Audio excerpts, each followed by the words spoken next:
ቆይ ግን ማን ነው እያወራሽ ያለሽው? ታውቆሻል? አሃ ለካ ላንቺ እንደዚህ አይነት መልስ መመለስ አልነበረብኝም አይደለ? በጣም ይቅርታ። በጣም በኔ ላይ እየቀለድሽ ነው ማለት ነው? አትጣደፊ፣ ግድ የለም ቀስ ብሎ ይደርሳል። ቁጭ በይና እንጨዋወት እስቲ። ግን እባክሽ ይሄ ነገር በኔና ባንቺ ብቻ እንዲቀር አድርጊልኝ። ደግሞ ምን ጥያቄ ነው? በተለይ ደግሞ ለሱ ምንም ነገር እንደማትዩ ቃል ግቢልኝ እባክሽ። ልጅቷ እንደሆነች አልመጣም ብላ በቴክስት ተናግራለች። እስከምትመጣ መጠበቅ ነው። የምን ያዙ ልቀቁኝ ማለት ነው? ይቅርታ ነብዩ፣ የሆነ ሀሳብ እኮ ልቤን ሰርቆት ምን እንዳልከኝ ሁሉ አልሰማሁም። ምን እያልከኝ ነበር? እሷና እናቷ መጀመሪያ ነበር አስወጪ ስልሽ ማስወጣት የነበረብሽ። አሁን ግን ነገሩ ሁሉ ተጣጥፏል። ድንገት እንኳን እማዬን የሚያውቃት ሰው ካጋጠመን ሌላ ነገር ሊያስብ ይችላል። ስለዚህ በቃ እኔ ልሂድ፣ አንቺ እዚሁ ጠብቂ። እሺ። ሌላው ደግሞ ታገቢያለሽ። ምን? አዎ፣ ቀጣይ ሳምንት ሽማግሌ ላካት ታገቢያለሽ።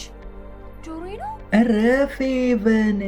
ረፌበን እውነትም እንደዛ ትቹ አደረገችው። እስከ መጨረሻው ሄዳለሁ አልፋታም ብላ ነበረ። እንዳለችው ይኸው አደረገችው። ምንም ልጅ የለም፣ ምንም እርግዝና የለም። ድራማ ነው፣ ታሪክ ነው፣ የፈጠረችው ስክሪፕት ነው።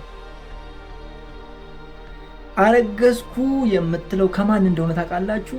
እዛው መልሳ ከኤርሚ ማለት ከነብዩ ሌላ ቦታ በኤርሚ ስለምናውቀው ነው። እኔ ኤርሚ ስለሚመቸኝ ነው። እሺ ከነብዩ ይልቅ እና ከሱ ነው አረገዝኩ ብላ የምትነግራት ለጽጌሬዳ። የዛኔ ጽጌሬዳ በው ትላለች። ነገሮች ደግሞ ሲገጣጠሙ ነብዩ የምነግርሽ ነገር አለ፣ እንደዚህ በስልክ አይሆንም፣ በአካል ነው መጥቼ ልነግርሽ የሚገባው ብሎ አውርታቷል። አማርኛ እንዴት ነው ጋይስ? አውርቷታል። ይሄኛው ነው ኮሬክት። እና ነገሮች ተገጣጠሙ። ስለዚህ ምንድነው የምታስበው ጽጌሬዳ? በቃ ይህን ነገር ሊነግረኝ ነበረ፣ እሷ ልትነግረኝ ስለሆነ ይሄ ነገር ስለተፈጠረ አንድ ላይ ተገናኘ ማለት ነው። አሁን ከባድ ነገር እየመጣ ነው። ምን አትሉኝም? እነግራችኋለሁ። ከዛ በፊት እንዴት ናችሁ ውድ የጽጌሬዳ ተከታታይ ድራማ ቤተሰቦች፣ አማን ናችሁ ወይ? ዛሬም ጽጌሬዳ ሪቪው እናደርጋለን። እንዲሁም በቀጣይ ክፍል ምን ሊፈጠር ይችላል አንዳንድ ጉዳዮችን ጀባ መላችሁ ይሆናል። ጽጌሬዳ ቀጣዩ ክፍል ትንሽ ዘገየ። ያው በሳምንት 2 ስለሆነ ነው፣ ግር እንዳይላችሁ። እንግዲህ በቅርቡ በሳምንት 3 ማድረግ እንጀምራለን። ያው እንደ ኮሜንት ላይ መጥቷላ፣ ስለመጣ ድምጻችን ይሰማል። እሺ እኛም ማሰምተናል። በሳምንት 3 በቅርቡ ይሆናል። እንዳያሳስባችሁ ፈታ ድልቀቅ ብለን በሳምንት 3 እያየን እንቀጥላለን። ደግሞ ከዚህ በፊትም ተናግሬያለሁ፣ አዳዲስ ሰዎች ይመጣል።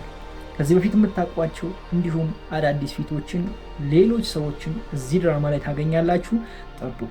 ከዚህ ምን አለ ትላላችሁ? እሺ ወደ ፌቡ ልመለስና ፌቡ የጀመረችው ነገር እንዳለ ስክሪፕት ነው። በቃ ስክሪፕት ጽፋ ነው ያዘጋጀችው። ከእንትን መግዛት ጀምሮ ሱቅ መሄድ፣ ከዛ ደግሞ እንትን ወስዳ አይኗንም ተቀብታ ለቅሶ ብላ የሆነ ነገርም ወስዳ ከዛ የሆነ ነገር እንዲፈስ አድርጋ ይሄ ሁሉ ስክሪፕት ጽፋ የሰራችው ታሪክ ነው እንጂ እውነታ አይደለም። ልጁን አላረገዘችም፣ ምንም አይነት ነገር የለም። ግን የፈጠረችው አንድ ታሪክ ነው። ለምን ካላችሁኝ ጽጌሬዳና ነብዩን ለመለያየት አለቀ። ጽጌሬዳ ነብዩ ላይ ያላትን ነገር ተስፋ እንድትቆርጥ ለማድረግ ነው ይህንን ነገር የፈጠረችው። ነገሮች ደግሞ ሲገጣጠሙላት በለው የፈጠረችበት ታይም። በዚህ በኩል ታገቢያለሽ እናቷ ጆሬ ነው ብላለች። እሷ እኔ እኮ እሱ ነገር ሲነሳ ያመኛል። ቆይ እመጣበታለሁ። እና ይሄ ታሪክ ባለበት ብዙ ጫና ባለበት አሁን ደግሞ ነብዩ እንደዚህ ያደረገ ሲባል ሌላ ነገር ትሆናለች ልጅቷ። ማለትም በጣም ይከብዳታል፣ መሸከም ራሱ ይከብዳል ብዬ አስባለሁ። አንዳንዴ ነገሮች ሲበዙ ሲደራረቡ ከአቅም በላይ ይሆናሉና እና እሷን መሸከም ይከብዳታል ብዬ ነው ማስበው። እስኪ እንደኔ የጠበቃችሁ ወይም ደግሞ እንደኔ የምትጠብቁ ቀጣዩ ክፍል አሁን እንዳወራኋችሁ ይሆናል ብላችሁ የጠበቃችሁ አላችሁ ወይስ ደግሞ ልክ ትሆን እንደ አንተ ሰውዬ የምትሉ አላችሁ? ኮሜንት ላይ ሊያችሁ። አረግጥም የኔ ራሱ እኮ ስክሪፕት መሰለ ጋይስ። ለነገሩ ስንት ድራማ ነው ሪቪው ማደርገው? ድራማ እንኳን እኮ አይቀረኝም፣ ሁሉንም ነው ሪቪው ማደርገው። እና እንዴት ነው ስክትክት የማይሉ ቃላቶችን ልናገር የሚችለው? አንዳንዴ ብቻ ይሄ አማርኛ ያመልጠኛል እንጂ እንግሊዝኛ አድርጎ እንዴ ጋይስ እንዴት ነው ይሻላል ወይስ አይሻልም? ምን ትላላችሁ? እስቲ ኮሜንት ላይ ጻፉና ይሻላል ካላችሁ እንግሊዝኛ የሚያለማመደኝ ሰው ደግሞ ፈልጋለሁ። ከዛ በኋላ ነው ዝም ብሎ የለም አማርኛውም እየቸገረን እንግሊዝኛ እንዴት ሊሆን ይችላል? አይሆንም፣ በፍጹም ነው የማይሆነው። እንዴ ምን ሆናችሁ ነው እናንተ? በቀጣይ ክፍል ጽጌረዳ ይህንን ነገር ከሰማች በኋላ ኤርሚን አታገኘውም ወይም ነብዩን አታገኘውም።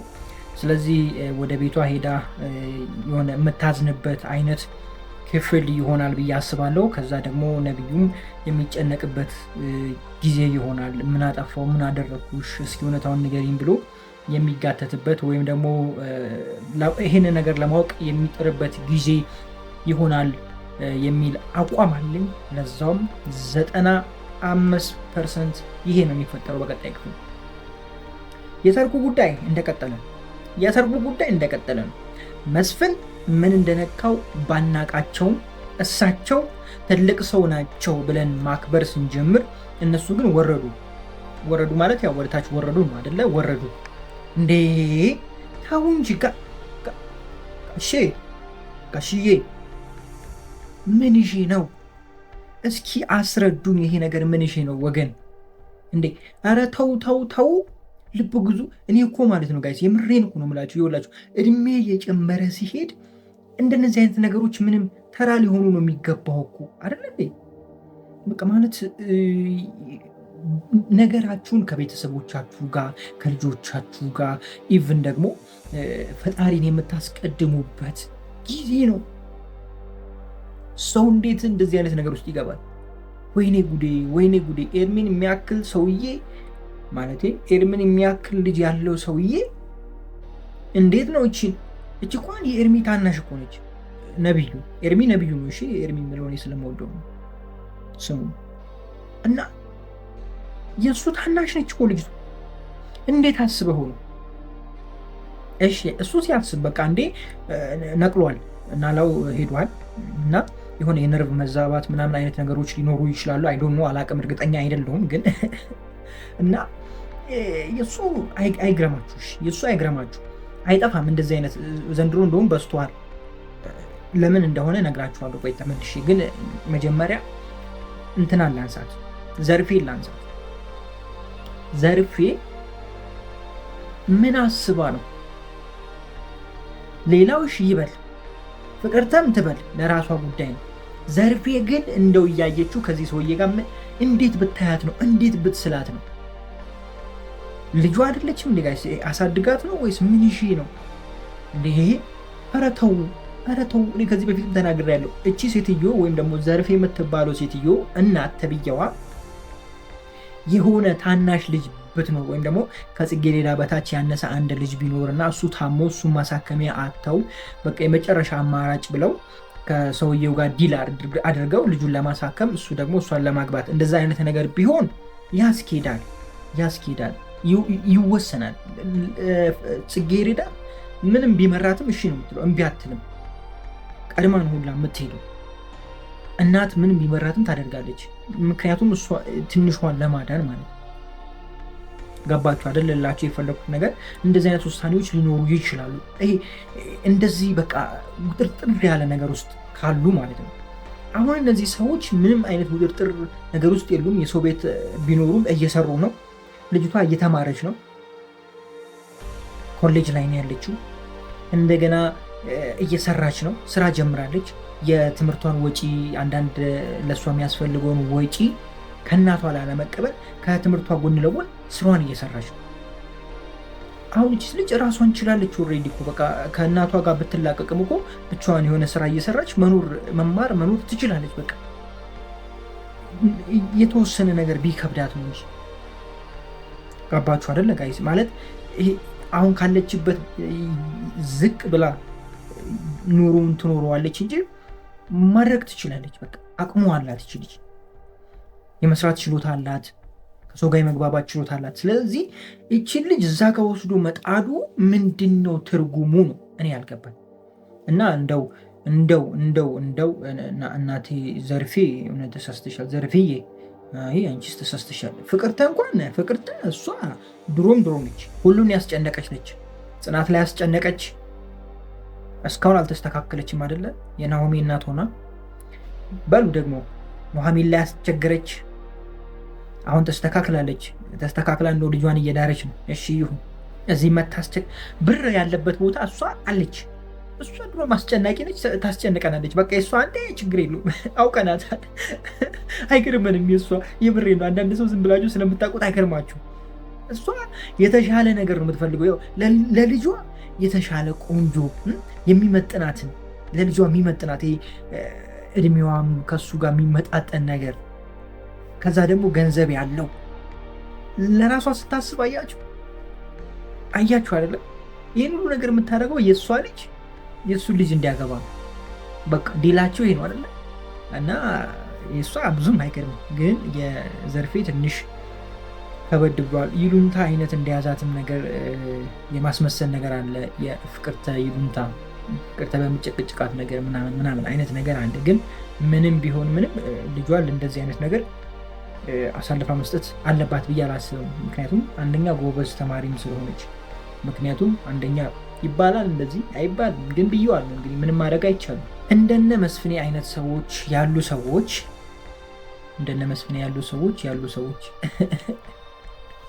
ለእኔ ለራሱ እኮ ይግርመኛል ጋይስ። የማወራው አማርኛ አንዳንዴ በቃ ግርም ይለኛል።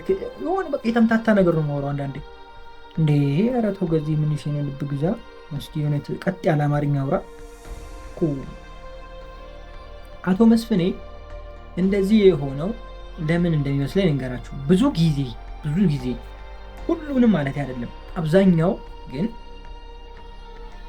በስተ እርጅናቸው ወይም ደግሞ እድሜያቸው ከፍ ካለ ልክ እንደ መስፍኔ ልጆች ከወለዱ በኋላ እንደዚህ አይነት ነገር የሚፈልጉ ወጣቶች ጋር እንትን ማድረግ የሚፈልጉ መዝናናት ምናምን ማየት የሚፈልጉ ሰዎች በወጣትነት እድሜያቸው ቀጥ ለጥ ብለው ስራና ስራ ወደ ቤት።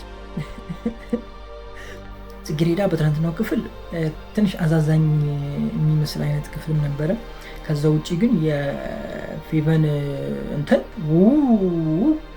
የፌቨን ተንኮል ፌቨን